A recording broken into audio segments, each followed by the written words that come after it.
आप देख रहे हैं अब तक न्यूज इंडिया, जो आपको रखे आगे।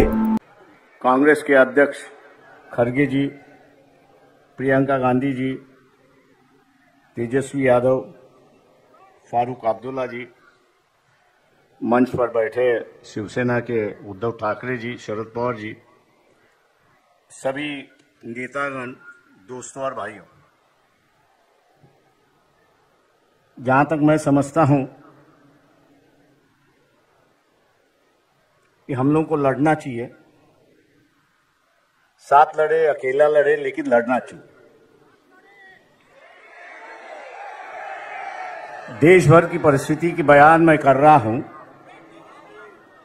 मैं इसलिए देश भर की बयान कर रहा हूं कि बंगाल में अलग सी परिस्थिति बन चुकी है। महाराष्ट्र में कोशिश की जा रही है कि हम सब जन इकट्ठा लड़े, लेकिन दो चीजें जो है वो सबसे बड़ी चीजें मैं यहां पर मानता हूं। इलेक्टोरल बॉन्ड आ चुका है और हर चैनल पर अमित शाह का बयान आ रहा है कि हमने जो है इलेक्शन के माध्यम से जो काला धन था उसको भगा दिया है।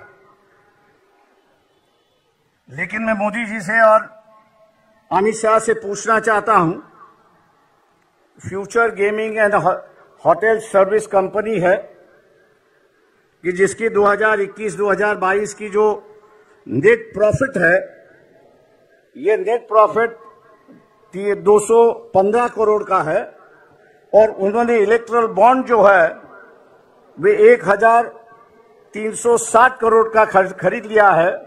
जब कंपनी का प्रॉफिट ही 200 करोड़ है तो 1300 के बॉन्ड वहां कहां से खरीद लिए? इसका विवरण तो होना चाहिए। मैं ऐसे कई कंपनियों का नाम दे सकता हूं। क्या हम लोग इनको टारगेट करेंगे या नहीं करेंगे? मोदी से ये सवाल पूछेंगे या नहीं पूछेंगे? और हम लोग जरूर पूछना चाहेंगे कि आप कह रहे हो, अमित शाह से हम कह रहे हैं कि आप टीवी पर जवाब देते हो तो इसका जवाब दीजिए कि इस कंपनी के पास 1300 करोड़ रुपए कहां से आए, इसका जवाब होना चाहिए। आप इन पर ईडी की इंक्वायरी करवा रहे थे, लेकिन ईडी की इंक्वायरी अब रुक चुकी है। ऐसी एक परिस्थिति है। मैं समझता हूं कि एक मामला है कि जिसको हमने उठाना चाहिए। दूसरा, प्रियंका गांधी जी से मेरी नम्र विनती है कि मोदी जी कहते हैं कि ये देश मेरा परिवार है। ये बात सही है कि ये देश उनका परिवार है, लेकिन उनका जो असली परिवार है उनमें से एक महिला उनके साथ में नहीं रहती है। हो सकता है कि अगले साल के इलेक्शन में जो हो रहा है, मोदी जी दोबारा प्राइम मिनिस्टर ना बने। कांग्रेस पार्टी के अध्यक्ष से भी मेरी दरखास्त है कि हम लोग इस मुद्दे को उठाएं और हिंदू समाज के अंदर फैमिली का जो रिश्ता होता है वो सबसे गहरा रिश्ता होता है। मोदी जी उस रिश्ते को निभाएं, उस रिश्ते को निभाएं और अपनी पत्नी को अपने साथ में लेकर रहे। 2-4 दिन बाकी है, उसके लिए हम लोग को लड़ना चाहिए। मैं उम्मीद करता हूं कि खड़गे जी जब बात करेंगे इस पर जरूर अपनी टिप्पणी यहां पर करेंगे,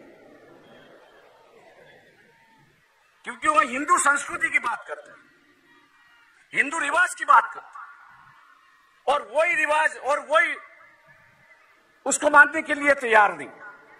पर्सनल मामला है, मैं जानता हूं, लेकिन कल्चरल की चर्चा जो है ये आरएसएस ने शुरुआत की। कल्चरल नेशनलिज्म की कही, कल्चरल हिंदुइज्म की कही। अब वो अगर अदा नहीं कर रहे हैं तो मैं समझता हूं कि हम लोगों की जिम्मेदारी होती है कि उनको उनकी बात समझाए और उसको अदा करने के लिए वो अपना अधिकार के लिए वो लड़े और हम लोग उनको सिखाए। ऐसी एक परिस्थिति है। दोस्तों, 5 मिनट का वक्त होते आ रहा है।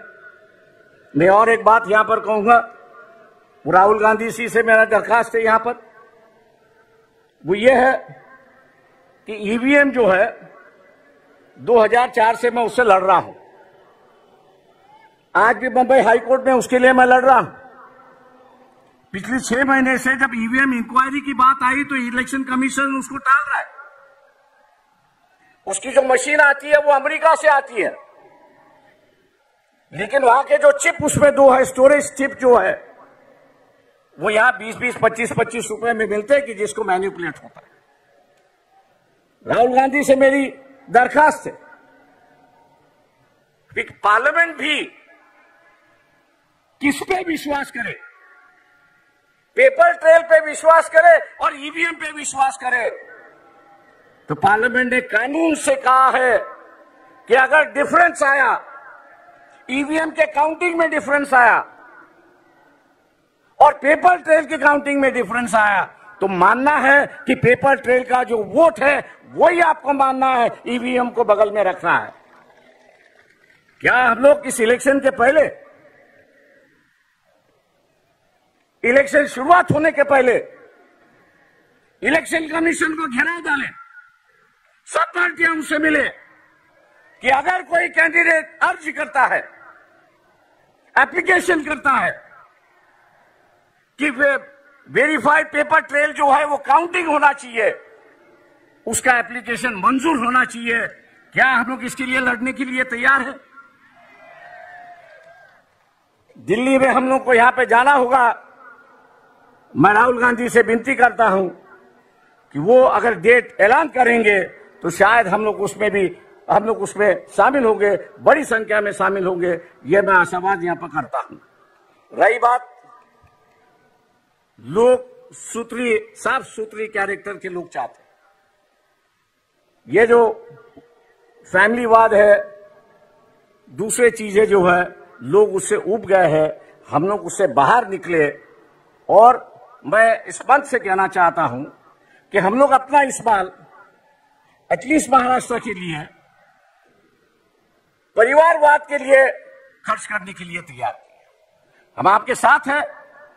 आम आदमी हो, डेमोक्रेसी सोशलाइजेशन हो, कैंडिडेचर का सोशलाइजेशन हो, ना ये हो किसी एक परिवार से, किसी एक कास्ट से ज्यादा लोकसभा के उम्मीदवार हो और हम उनके पीछे सिर्फ वोट बैंक बने। हम लोग वो बनने के लिए तैयार नहीं है। मैं इन्हीं बातों के साथ आपसे रजा लेता हूं कि 5 मिनट का वक्त खत्म हो चुका है। जय भीम, जय भारत।